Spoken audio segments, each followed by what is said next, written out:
السلام عليكم أصدقائي، مرحبا بكم في حلقة جديدة. اليوم غادي نهضروا على طوموبيل غريبة شوية في قصتها. طوموبيل باعت في العالم أكثر من 500 ألف وحدة في أقل من 3 سنين. طوموبيل رقم واحد في مبيعات الاس يو في المربعة في 9 ديال الأسواق، من بينهم الإمارات، قطر ومصر. طوموبيل كتشوفها في دبي وفي الرياض أكثر مما كتشوف طاكسيات، ولكن ملي وصلت للمغرب في العام الأول ديالها ما تباعوا منها غير شي 130 حبة. 130 في سوق فيه أكثر من 200 ألف طوموبيل جديدة كتباع كل عام. السؤال اليوم علاش؟ واش المشكل في الطوموبيل ولا المشكل في العقلية ديالنا حنا المغاربة ولا فيهم بجوج؟ اليوم غادي نفصلوا في الجيتور تي 2 وغادي نكونوا صرحاء معاها ومعاكم. يلا شدوا بلايصكم، ديروا الحزام واجي نبداو.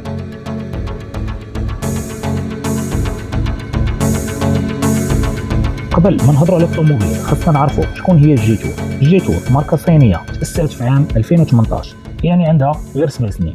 هي فرع من مجموعة تشيري من أكبر المصنعين الصينيين، وتخصصت غير في الاس يو في استراتيجية سموها ترافل بلوس. الأرقام ديالها خيالية. في عام 2024 باعت 568 ألف وحدة بنمو 80 في عام واحد. في 2025 وصلت ل 26 ألف وحدة، وحاليا حاضرة في 100 دولة، والمبيعات التراكمية ديالها فاتت 2.2 مليون. اما الموديل ديالنا اليوم تي 2 هذا هو النجم ديال الماركه. تصمم تحت اشراف هاكان ستراشغولو، مصمم سابق في بورش، وخرج للسوق الصيني في شتنبر 2023. في 33 شهر باع 500 ألف وحده في العالم، رقم قياسي في الفئه ديالو. وفين كتباع بزاف؟ في الخليج. الجيتور من اول 3 الماركات اس يو في في الشرق الاوسط، رقم 2 في قطر، ورقم 4 في الامارات، و19 ألف وحده في السعوديه. يعني الخليجيين اللي عندهم اللوند كروزر والباترول والجي كلاس شراو هاد الطوموبيل بالالاف. حتى في جنوب افريقيا ربحت جائزه الطوموبيل العام ديال 2026 كاول ماركه صينيه كدير هذا الشيء. وفي المغرب الجيتور دخلات في سبتمبر 2025 في معرض اوتو اكسبو ديال كازا، والموزع الحصري هو سميه، شركه تابعه لمجموعه سفاري، وهي نفسها اللي كتستورد بي ام دبليو، ميني كوبر، ولاند روفر، وحتى الجاكوار. وهذا مؤشر ايجابي بالنسبه لخدمه ما بعد البيع.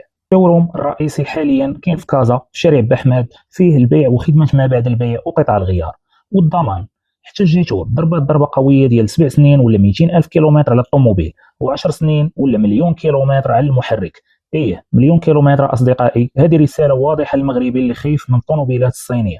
الثمن في المغرب النسخه الهجينه القابله للشحن بي اش او في كدير 41 مليون و9900 درهم، والنسخه البنزين اللي اسونس كتكون بالكات كات رباعيه الدفع بمحرك 1.6 تيربو كدير غير 39 مليون و9900 درهم.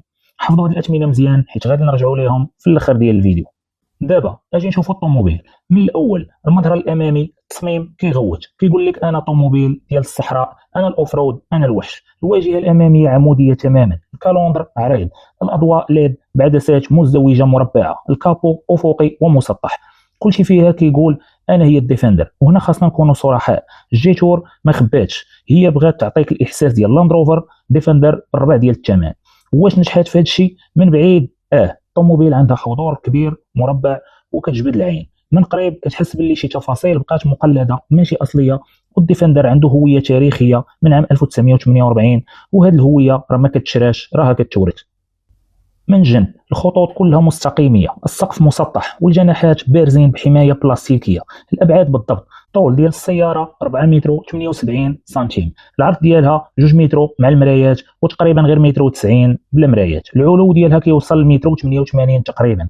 قاعده العجلات لومباتمون 2 متر فاصلة 80 سنتيم، وهذه راها كبيره بزاف وكتعطي مساحه داخليه محترمه للركاب اللورانيين. الارتفاع على الارض واصل ل 20 سنتيمتر، والجنطات ديالها 20 بوس بعجلات 255 على 55. يعني حنا قدام اس يو في من الفئه دي، اكبر من تيوكسون وسبورتيج، وكيلعب في حجم البرادو تقريبا في الطول. من الخلف الباب كيحل على الجنب بحال الطوموبيلات الحقيقيه ديال الاوفرود، والعجله الاحتياطيه معلقه عليه بغطاء مربع مميز. الاضواء اللورانيين مربعين، والباب فيه فتح واغلاق كهربائي سوفت كلوز. الكوفر تقريبا المساحه ديالو 580 لتر في النسخه الهجينه، وكيوصل 750 لتر في النسخ ديال البنزين ليسونس، حيت البطاريه في البي اش او في كتاكل شويه من الحجم. خزان البنزين كيوصل ل 70 لتر، وهذا رقم مزيان للسفر. النقطه السلبيه هنا العجله الاحتياطيه في بعض النسخ غير قاليط، كتكون رويضه صغيره كتخدم بها مؤقتا. ورغم المظهر ديال المغامره، عجله الباب كتكون غير ديكوريه في النسخه الهجينه. وانتبهوا لهاد التفاصيل ملي تبغيو تشريو. دابا اجي ندخلوا للداخل، وهنا الصينيين كيلعبوا في الملعب ديالهم. اول حاجه كتشد العين الشاشه المركزيه ديال 15.6 بوس معها عداد رقمي ديال 10.25 بوس، والعرض على الزجاج كيكون اش يو دي اللي هو الهيد اب ديسبلاي، كيبان لك الكونتور وبزاف ديال التفاصيل غير في الجاج. جوده المواد البلاستيك اللين في البلايص اللي كتلمسها، جلد في الكراسي والفولون، خياطه نظيفه. بصراحه بهذا الثمن الداخل ديالها كيتفوق على الاوروبيين اللي كيتباعوا بضعف الثمن. والتجهيزات ركزوا معايا حيت اللائحه طويله. كليماتيزاسيون اوتوماتيك بمنطقتين بيزون مع مخارج للركاب اللورانيين. كاين شاحن ديال الهاتف اللاسلكي بقوه 50 واط من الاسرع في السوق. كراسي الاماميه كهربائيه فيها التسخين والتهويه وبخاصيه المساج 3 في 1 وبذاكره للسائق. سونوريزاسيون سوني ب 12 هوت باغلور مع سماعات مدمجه حتى في مسند الراس. اندرويد اوتو والابل كار بلاي حتى هما سون فيل. اضاءه محيطيه متعدده الالوان وتشغيل عن بعد بالمفتاح الذكي والدخول حتى بلا مفتاح. الكاميرا 360 درجه مع خاصيه الشاسي الشفاف باش تشوف تحت السياره ملي تكون كتستاسيوني. السقف البانورامي كبير وكيتحل، والزجاج ديالو معالج ضد الاشعه فوق البنفسجيه الالترافيولي ومهم بزاف في الصيف في المغرب. والزجاج الامامي مزدوج وعازل للصوت. دوبل فيتراج اكوستيك، وهذا كيبان في العزل الصوتي ديالو على السرعات القانونيه 120 و 130. الطوموبيل هادئه بشكل مفاجئ، والمصنع كيقول باللي المكسوره الضبطات خصيصا لتقليل الضجيج.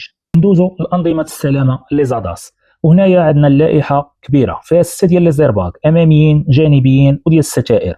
كاين لا بي اس واليو اس بي والاوتو هولد والفرملات اليد الكهربائيه، الكروز كنترول التكيفي الا سي سي مع مساعد الازدحام تي جي ا، الفرمله تلقائيه او بي وتنبيه الاصطدام الامامي واللوراني في الحاله الطوارئ، مساعد البقاء في المسار ال كا ا وتنبيه مغادره المسار ال دي دبليو، مراقبه الزاويه الميته وتنبيه فتح الباب دي او دبليو، مساعد طلوع في العقبه مراقبه النزول. كاين حساسات ضغط العجلات تي بي ام اس وبيان سور حتى دي زيزوفيكس بالنسبه للاطفال، وحتى نظام كشف الخوض في الماء اللي هو ديتيكسيون دو غي. ايوا شوفوا المفارقه ديال النظام ديال الاوفرود غادي نرجعوا ليها. يعني على الورق حزمه لي زاداس كامله وكتنافس الالمان. ندوزو دابا للسسبونسيون والثبات. السسبونسيون ديالها ماكفيرسون في القدام وميلتي لينك في اللور، الضبط ديالها مائل للراحه، كتسرط الحفاري والدودانات ديال المدن ديالنا مزيان خصوصا مع ارتفاع 20 سنتيم على الارض. ولكن واحد الحاجه خصكم تعرفوها، الطوموبيل ثقيله والوزن الاجمالي كيقارب 2.5 طن وعاليه، والجنطات ديال 20 بوس. النتيجه في الفيراجات السريعه كاين ميلان محسوس للهيكل اللي غولي وما خاصكش تسوقها بحال صايب شي غولف جي تي دي. على الطريق السيار السياره مستقره ومريحه، والديريكسيون خفيف وزوين في المدينه واخا ناقصه في الاحساس ديال سبورتيفيتي. ندوزو دابا لقلب الموضوع اللي هو المحركات، واهم جزء هو الميكانيك. في المغرب كاينين جوج ديال الاختيارات، الاولى كتجينا تي 2 دي ام اي الهجينه القابله للشحن وهي نجمه المعرض، محرك بنزين 1.5 تيربو ب 156 حصان زائد موتور كهربائي قوي ب 165 كيلو واط. القوه الاجماليه 365 حصان وعزم ديال 610 نيوتن متر. البطاريه من نوع ال اف بي ليثيوم فير فوسفات ب 26.7 كيلو واط للساعه. المدى الكهربائي كيوصل ل 139 كيلومتر معياري، وواقعيا واحد 100 كيلومتر بلا قطره البنزين، كافي للاستعمال اليومي في كازا ولا الرباط. الشحن السريع الدي سي كيوصل من 30 ل 80% غير في نص ساعه تقريبا، ومن 10 حتى 80% في 50 دقيقه. الاستهلاك المعلن 0.8 لتر لكل 100 كيلومتر بالبطاريه ملي كتكون عامره، وحوالي 7.8 لتر ملي كتكون الباتري خاويه وكتستعمل غير الموتور تيرميك. وكاينه خاصيه الفي دو ال اللي هي الفييكول تو لود، يعني الطوموبيل كتولي جينيراتور كتوصل فيها بريز ديال 220 فولت وكتشغل منها الثلاجه والكاميرات ولا المقله ديال الشوا ملي كتكون في الكومبين. وممكن حتى تعاون طوموبيل اخرى كهربائيه بالمفهوم اللي كيتسمى الفي تو في او الفييكول تو فييكول. وندوزو دابا للاختيار الثاني اللي هي تي 2 ا دبليو دي 4 فول اسونس، كتجينا بمحرك 1.6 تيربو ب 167 حصان، بواط اوتوماتيك دي سي تي ب7 ديال لي فيتيس ودفع رباعي حقيقي. وهنا وقفوا معايا وحبسوا كل شيء، النسخه الهجينه اللي هي الاغلى والاكثر تجهيز كتكون غير دفع امامي فقط كاد 2، وهذا الشيء محزن في بحال هاد السيارات. وهنا غادي ندوزو للمشكل الكبير اللي هي عقليه الانسان المغربي، وهنا كنوصلوا باش نحطوا الجواب على السؤال ديال البدايه، علاش المغربي ما شراهاش. المغربي اصدقائي ماشي غبي، المغربي عنده معادله بسيطه في راسه. الا كنت غادي نخلص اكثر من 40 مليون في طوموبيل عندها الشكل ديال ديفندر وعجله معلقه اللور ونظام ديال الكشف في خوض في الماء، راه خاصها توصلني حتى للخيمه في مرزوقه بلا ما تبور بي ليا الرويد في الرمله. وملي كتسول الكوميرسيال واش هذه رباعيه الدفع كيجاوبك بكل بساطه لا سيدي هذه غير دفع امامي، وهنايا كتنتهي القصه. المغربي كيحس براسو بحال تضحك عليه، بحال داك المثال ديال الحبه الفوقانيه، الشكل كيوعدك بحاجه والميكانيك كتعطيك حاجه اخرى. في الخليج هذا الشيء مقبول، 90% ديال الناس تماك كيشريوها للمدينه وكياخذوا الفيرسيون ايسونس اللي هي 4 وكتطلع عليهم رخيصه، وتا الشوارع ديالهم بحال الزربيه، وإلا احتاجوا اصلا يدخلوا للسفاري والرمله راه عندهم اللوند كروزر وعندهم الجي كلاس. المهم عندهم هو ان السياره الشكل ديالها زوين وسط المدينه. في المغرب اللي كيخلص 40 مليون سنتيم راه بغى اما ماركه عندها تاريخ بحال تويوتا او لاند روفر، ولا خص تكون عندها قدرات حقيقيه.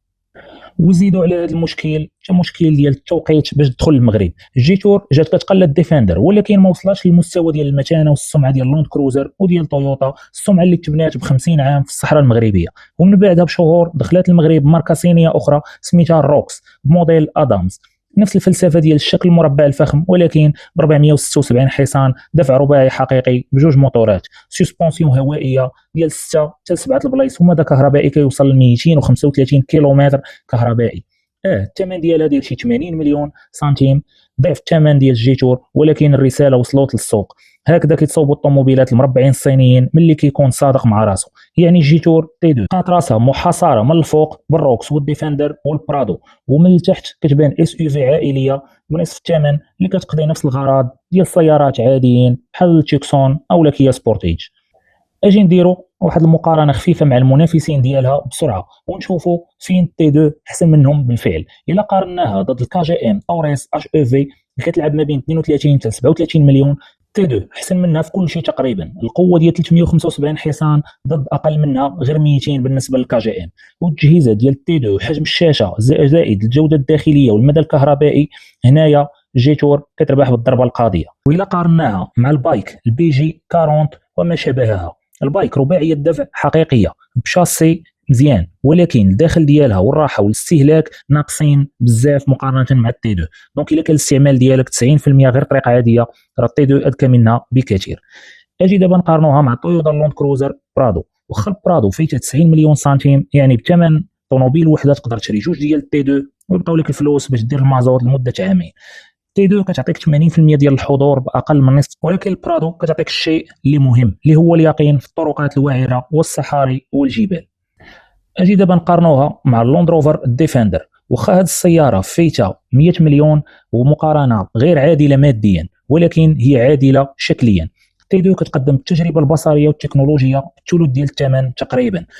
ما كتعطيكش الهبه ولكن راه فيها التجهيزات وبزياده. اجي نقارنوها مع الروكس ادامز اللي هي سياره صينيه. الروكس احسن منها تقنيا في كل شيء، القوه، الدفع الرباعي، السسبونسيون والمدى ديال لاباتري، ولكن 80 مليون سنتيم. الا كانت الميزانيه ديالك غير 40 مليون سنتيم راه بين الروكس ماشي منافس، وهذا راه تيبقى غير حلم. الخلاصه في الفئه ديالها راه الثمن ديال 35 مليون و45 مليون سنتيم تي 2 من احسن ما يمكن تشري من ناحيه ديال شنو غادي تاخذ مقابل هذوك الفلوس. المشكل ماشي في القيمه، المشكل في الوعد اللي كيتسناوه الناس مقارنه مع الشكل الخارجي. ولكن اجي ندير لكم واحد المواجهه مباشره مع واحد السياره يلاه دخلات السوق، وهي منافس جديد خاصنا نهضروا عليه بالتفصيل، كينافس السياره ديال تي 2 في نفس القيمه السعريه وفي التكنولوجيا. هذه السياره هي الديبال جي 318. وعلاش هذه السياره بالذات؟ حيت هي الوحيد اللي جاي يضرب الجيتور تي 2 في نفس البلاصه بالضبط، نفس الشكل المربع ديال المغامره، نفس الفلسفه الكهربائيه، وتفرجوا معايا راه حتى نفس الثمن تقريبا. ديبال ماركه ديال العملاق الصيني شانغان، متطوره بشراكه مع هواوي وكاتل ديال لي باتري، ودخلات جي 318 للمغرب ثمن ديال 41 مليون و9900 درهم، وكتوصل حتى 44 مليون و9900 درهم.